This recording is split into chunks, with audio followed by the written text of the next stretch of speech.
आपको भी दो चर वाला रैखिक समीकरण मुश्किल लगता तो आज के बाद से ये आपका सबसे पसंदीदा सब्जेक्ट बन जाएगा। हेलो दोस्तों, आज हम लोग पढ़ने वाले दो चर वाले रैखिक समीकरण, ठीक है। दो चर वाले रैखिक समीकरण आज हम लोग विलोपन विधि को समझेंगे, कैसे इसको हल करते हैं, ठीक है। उससे पहले अगर आप लोग चैनल पे नहीं, चैनल को जो सब्सक्राइब कर दीजिए, पास बेल आइकन को दबा दीजिए और वीडियो को दबा के शेयर कर दीजिए, ठीक है। तो चलिए हम लोग स्टार्ट करते हैं बिना किसी देरी, ठीक है।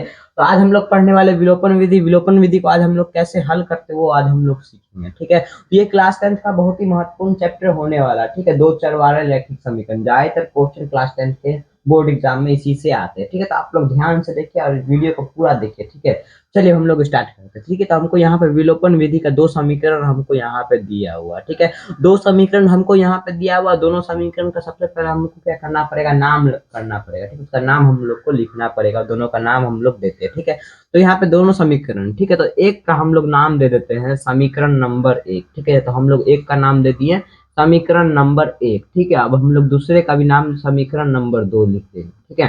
समीकरण नंबर दो, ठीक है। तो यहाँ पे दोनों का हम लोगों ने नाम दे दिया, ठीक है। अब हम लोग यहाँ पे क्या लिखेंगे, समीकरण एक व दो से, ठीक है। समीकरण समीकरण एक व दो से, ठीक है।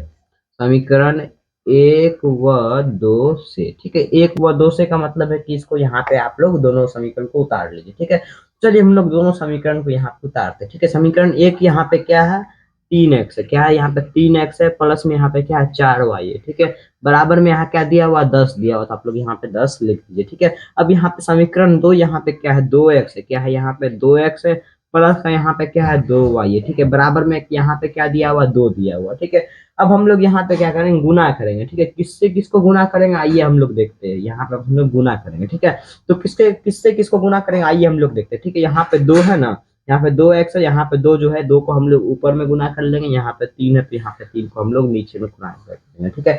यानी कि हम लोग क्रॉस में गुना कर देंगे, ठीक है। दो का नीचे है तो ऊपर कर लेंगे, 3 का ऊपर है तो यहाँ पे हम लोगों ने नीचे कर लिया, ठीक है। अब क्या करेंगे, इस पूरे समीकरण को हम लोग 2 से गुना कर लेंगे, चलिए करते हैं, ठीक है। दो को सबसे पहले 3 से गुना करिए, ठीक है। 2 को 3 से गुना करिए तो क्या होगा, यहाँ पे 6 होगा, ठीक है। यहाँ पे x भी है तो आप लोग यहाँ पे x दे दीजिए, ठीक है। फिर यहाँ पे प्लस है तो प्लस को वैसे की वैसे यहाँ पे उतार दीजिए, ठीक है। फिर दो को क्या करिए 4 से आप लोग गुना करिए, ठीक है। दो को 4 से गुना करेंगे तो क्या होगा, हमारा 8 होगा, ठीक है। तो आप लोग यहाँ पे 8 दे दीजिए, y है तो y को हम लोग दे देंगे, ठीक है। फिर बराबर है तो बराबर दीजिए, 2 को 10 से गुना करेंगे क्या होगा आपका 20 होगा, ठीक है। तो आप लोग यहाँ पे 20 दे दीजिए, ठीक है। अब यहाँ पे नीचे में आ जाइए, ठीक है। अब नीचे में 3 से पूरे समीकरण को अब हम लोग गुना करेंगे, ठीक है। तो 3 को सबसे पहले हम लोग क्या करेंगे 2 से गुना करेंगे, ठीक है। 3 को आप लोग क्या करिए 2 से गुना करिए तो क्या होगा आपका 6x हो जाएगा, ठीक है। यहाँ पे x है तो आप लोग x दे दीजिए, ठीक है। फिर प्लस है तो प्लस यहाँ पे दे दीजिए, 3 को फिर से 2 से गुना करेंगे क्या होगा हमारा 6 हो जाएगा, ठीक है। 6 हो जाएगा, y है तो आप लोग यहाँ पे y दे दीजिए, ठीक है। फिर बराबर का चिन्ह दीजिए, 3 को 2 से गुना करेंगे क्या होगा आपका 6 हो जाएगा, ठीक है। अब यहाँ पे 6 आप लोग लिख दीजिए, ठीक है। फिर अब हम लोग यहाँ पे क्या करेंगे, घटाने पर यहाँ पे लिख लेंगे, ठीक है। घटाने पर, ठीक है। घटाने पर, ठीक है। आप लोग कमेंट में जरूर से लिख के बताइए कि घटाने के दौरान चिन्ह क्या होता है, चिन्ह यहाँ पे हमेशा बदल जाता है, ठीक है।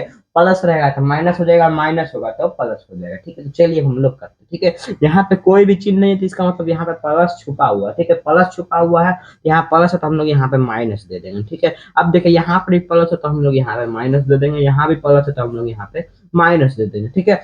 अब यहाँ पे देखिए प्लस यहाँ पे छुपा हुआ है, माइनस यहाँ प्लस माइनस क्या होता है माइनस होता है, ठीक है। ऊपर भी 6x और नीचे भी 6x है, ठीक है। 6x और 6x क्या हो जाएगा यहाँ पे कट जाएगा, ठीक है। तो आप लोग यहाँ पे काट दीजिए, ठीक है। यहाँ पे देखिए ऊपर प्लस और नीचे माइनस, ठीक है। तो प्लस माइनस क्या होता है माइनस होता है, ठीक है। तो हम लोग क्या करेंगे 8 में से 6 घटा लेंगे, ठीक है। तो 8 में से 6 जाएगा तो क्या हो जाएगा यहाँ पे 2y यहाँ पे बच जाएगा, ठीक है। फिर बराबर का चिन्ह है तो बराबर का चिन्ह दे दीजिए, ठीक है। अब यहाँ पे देखिए यहाँ प्लस और यहाँ माइनस, ठीक है। तो प्लस माइनस क्या होगा माइनस होगा, ठीक है। तो हम लोग क्या करेंगे 20 में से 6 घटा लेंगे, ठीक है।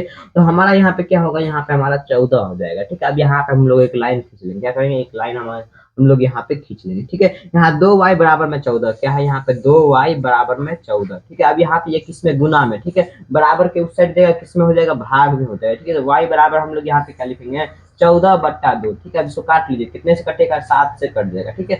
तो यहाँ पे आपका y का मान निकल के क्या आ चुका है, y का मान यहाँ पे आपका 7 निकल के आ चुका है। अब यहाँ पे y का मान तो निकल के आ चुका है, ठीक है। अब हमको किसका मान निकालना है, x का मान निकालना है, ठीक है। तो x का मान निकालने के लिए हम लोग क्या करते हैं, जो y का मान है इस मान को हम लोग समीकरण 1 या फिर समीकरण 2 में रखते हैं, जिसमें आपको आसान लगे उसमें आप लोग रख लीजिए, समीकरण निकल के यहाँ पे आ जाएगा, ठीक है। तो हम लोग यहाँ पे क्या करेंगे y बराबर 7 किस में रख लेंगे समीकरण नंबर 1 में रख लेंगे, ठीक है। y बराबर 7 समीकरण यहाँ पे लिख लेंगे समीकरण एक में रखने पर, ठीक है, समीकरण एक में रखने पर, ठीक है, रखने पर, ठीक है, यहाँ पे समीकरण, समी का मतलब हो गया समीकरण, ठीक है, तो y का मान समीकरण एक में हम लोग रख लेंगे, ठीक है, समीकरण यहाँ पे एक क्या है, इसको यहाँ पे आप लोग उतार लीजिए, ठीक है, समीकरण एक क्या है, यहाँ पर 3x है, ठीक है, क्या है यहाँ पर 3x है, प्लस में यहाँ पे क्या है 4y है, क्या है यहाँ पे 4y है, ठीक है, बराबर में फिर यहाँ पे क्या है 10 है, ठीक है, तो ये समीकरण नंबर एक है, ठीक है, ये समीकरण नंबर एक है, ठीक है, इसमें हमको क्या करना है, y का मान हमको 7 रखना है, ठीक है, तो हम लोग क्या करेंगे, यहाँ पे 3x दे दीजिए, प्लस है तो यहाँ प्लस दे दीजिए, ठीक है, अब यहाँ पे देखिए 4y दिया हुआ, 4y दिया, y का मान हमको 7 रखना है, यहाँ पे बीच में क्या है, यहाँ पे गुना का चिन्ह है, ठीक है, तो हम लोग यहाँ पे बीच में गुना का चिन्ह दे देंगे, 4 गुने वाई गुने यहाँ पे क्या करेंगे हम लोग 7 कर देंगे, क्योंकि y का मान हमको 7 रखना है, ठीक है, फिर बराबर का चिन्ह यहाँ पे दे देंगे, ठीक है, बराबर में क्या 10 है तो 10 दे दीजिए यहाँ पे, ठीक है, फिर यहाँ पे 3x है, 3x आप लोग यहाँ पे लिख लीजिए, प्लस है तो प्लस दीजिए, 4 को 7 से गुना करेंगे, क्या होगा यहाँ पे 28 हो जाएगा आपका, ठीक है, 28 लिख दीजिए, बराबर का चिन्ह 10 है तो 10 यहाँ पे लिख दीजिए आप लोग, ठीक है, अब यहाँ पे देखिए 3x है तो 3x हम लोग यहाँ पे एज इट इज लिख देंगे, बराबर में था यहाँ पे 10 है तो 10 लिख देंगे, यहाँ पे देखिए प्लस का 28 है ना, बराबर के उस साइड लेके जाना, हमको किसका हो जाएगा, माइनस का 28 हो जाएगा, ठीक है, तो माइनस का 28 आप लोग यहाँ पे दे दीजिए, ठीक है, अब 3x में से हम लोग कितना घटाएंगे, 10 में से 28 घटाएंगे, ठीक है, 10 में से 28 नहीं घटेगा, उल्टा कर देंगे, ठीक है, 28 में से हम लोग 10 घटाएंगे, क्या होगा आपका 18 हो जाएगा, ठीक है, 18 हो जाएगा, ठीक है, अब यहाँ पे देखिए 10 बड़ा है कि 28 बड़ा, 28 बड़ा, ठीक है, तो 28 के आगे कौन सा चिन्ह है, माइनस का चिन्ह है, ठीक है, तो यहाँ पे आपका माइनस का चिन्ह यहाँ पे हो जाएगा, ठीक है, अब यहाँ पे देखिए 3x में गुना में, ठीक है, बराबर के उससे किसी में हो जाएगा, भाग में हो जाएगा, ठीक है, x देंगे बराबर देंगे -18, ठीक है, -18 बट्टे में क्या देंगे, यहाँ पे 3 देंगे, कितने से कट जाएगा, 6 से यहाँ पे कट जाएगा, ठीक है, तो 6 से आप लोग यहाँ पे काट लीजिए, ठीक है, तो x बराबर आपका मान निकल के आ गया 6 आ गया, ठीक है, तो यही आपका आंसर हो गया, ठीक है, x और y दोनों के मान आपको निकल के आ चुके हैं, y का मान 7 आया है, x का मान 6 आया, ठीक है, तो आप लोग स्क्रीनशॉट ले सकते हैं, स्क्रीनशॉट ले लिए, तो आई होप ये दो चर वाले रैखिक समीकरण में विलोपन विधि की वीडियो आपको अच्छी लगी होगी, अगर अच्छी लगी है तो वीडियो को आप लोग जरूर से एक लाइक कर दीजिए, चैनल को जरूर सब्सक्राइब कर दीजिए, पास बेल आइकन को जरूर से दबा दीजिए, तब तक ले जय हिंद, जय भारत, वंदे मातरम।